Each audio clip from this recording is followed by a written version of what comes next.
Good morning, you guys. This is Andrea Swain Martin with Andrea Cans, and it's about 4:45 on a Friday morning. I just couldn't sleep anymore, so I am up and I'm going to make pepper jelly today.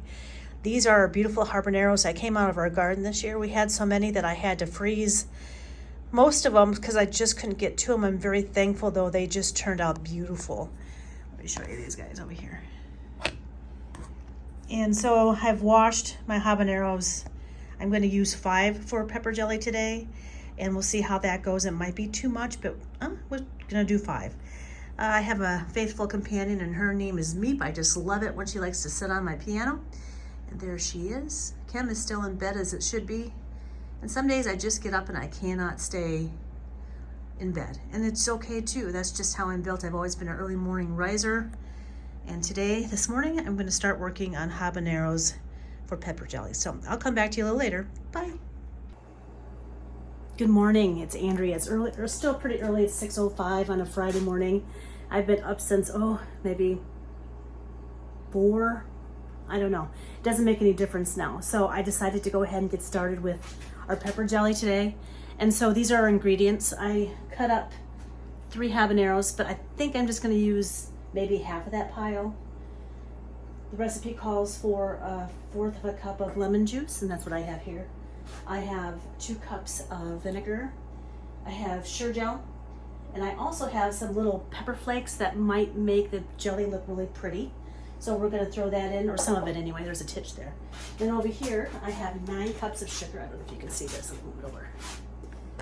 9 cups of sugar, and then 5 cups of water. And the next thing I'm going to do is I'm going to throw the habaneros into the water, and I'm going to get that boiling and get that boiling enough so that I can add the other ingredients, the lemon juice, the vinegar, and once that's boiling up real good, that's when I'm going to add the sure gel.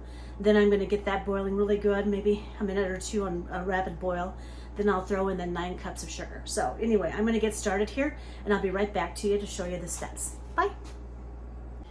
Okay, so I'm going to throw in half of these habaneros. Now, if Ken was up, he'd tell me to throw in the whole thing. I'm going to see what it looks like first. So I'm just going to throw in half. If I need to later on today, I can make another batch. I just am afraid it's going to be too hot, but with the sugar, maybe it should offset. I just don't know. I'm going to have to talk myself out of that. And those are our own habaneros that we grew this year. We had a beautiful pepper year. We grew hobbies, we grew chilies, we grew jalapenos and green peppers. It was just a beautiful pepper year. So I'm going to get this boiling with the habaneros in there, and we'll see what happens next. I wish you could see this. Let me see if I can get you closer. See, there's the habaneros in the water. 5 cups of water. Right there. Then when this guy gets boiling, I'm going to add the lemon juice as well as the vinegar.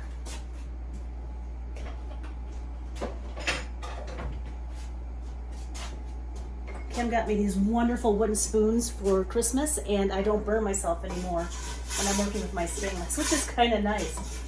He got me actually 2 and a nice big old ladle. And then also a rubber spatula with a nice long wooden arm on it. So now this process goes really quick. Regardless of what jellies or jams you're making, you want to keep an eye on this all the time, and you want to make sure that you are doing the processes correctly, because otherwise you will have syrup rather than a jelly that you want. I've already pre-sterilized all of my jars, so they're ready to go on the counter, and I've got everything measured out, so all I have to do is dump it in as it's time. So anyway, I'm going to let this all kind of come together. I do want to make sure the sure gel does a good job boiling before I add the sugar, and likewise when the sugar gets added, make sure we have a good rolling boil. So anyway, it's looking good right now. And the habaneros smelled so good this morning. I was cutting them up, and I do love hobbies in moderation. I've never made habanero jelly itself, so I'm just kind of following a tried and true jelly recipe that I learned along the way, and just instead of using other kinds of peppers, I'm using specifically habaneros, and I'm going to use some pepper flakes to give some color. So we'll see what that looks like here in a few minutes. I'm going to come back to you in just a second or two. Hi. I just threw in the vinegar as well as the lemon juice, and if this doesn't clear your senses, I don't know what will, as you can see. But again, it's a pepper. Thank God I didn't add 5 or 5 habaneros to this rather than I just have the 3. So anyway, it's cooking right along, and it's, if you want to free up your sinuses, this is the way to do it. We'll be back to you in a few minutes. Bye. Hi, you guys. After almost being choked out of the kitchen because of the fumes coming off the peppers, we got some lovely pepper jelly, or some lovely jalapeno jelly. It's pretty. It's light. It almost looks like my dandelion jelly, but I think it's going to be good, and there'll be a certain bunch of folks that will really like this, especially the heat that it's got. I'm sure it's going to taste really great, like on a burger or with cream cheese, those kinds of things. So I'm going to wipe down the rims right now with some vinegar, and I'm going to get them in the pot to boil them off. I'm going to hot water bath can this for 20 to 30 minutes. They're already starting to look like they're going to gel fine for me, so I'll show you what that looks like later. Bye. Hi, you guys. So this is the final product of our habanero jelly. It turned out beautiful and it tastes really, really good. I'm sorry I couldn't show you the full process, but with all the coughing and snotting around from the habanero steam, I just couldn't do it. It was not a very pretty scene. So anyway, it's habanero jelly. It turned out really good. It is beautiful stuff. Last night, I was able to serve this on a charcuterie board with crackers and cream cheese for my cousins who are here, and they just loved it too. All you have to do is take 3 habaneros, chop it finely, throw it in 5 cups of water, let that boil, add 1/4 of a cup of lemon juice, add 2 cups of vinegar, and you let that boil, then you throw in your Sure-Gel. And once your Sure-Gel gets into a rapid boil where you can't stir it down, that's when you throw in 9 cups of sugar. And let that cook until it's a rapid boil. You'll know what it looks like, about a minute, minute and a half, 2 minutes, and then you'll be done. And it turned out beautiful. It's set up nice, and I wish you could taste it. It's delicious. They're from the habaneros we have had here in the house from our garden last summer. We have still about 3 pounds of habaneros.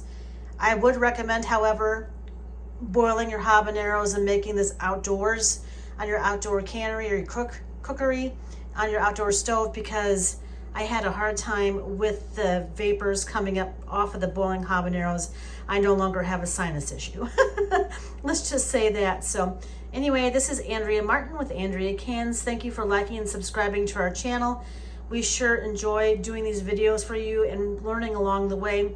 I do make jellies all the time, but this is the first time I've made habanero jelly, and it turned out delicious. I wish you were here. I'd give you some too, with cream cheese and a cracker. It's lovely. Thank you for everything. Thank you for liking and subscribing to our channel. We'll talk to you soon. Bye.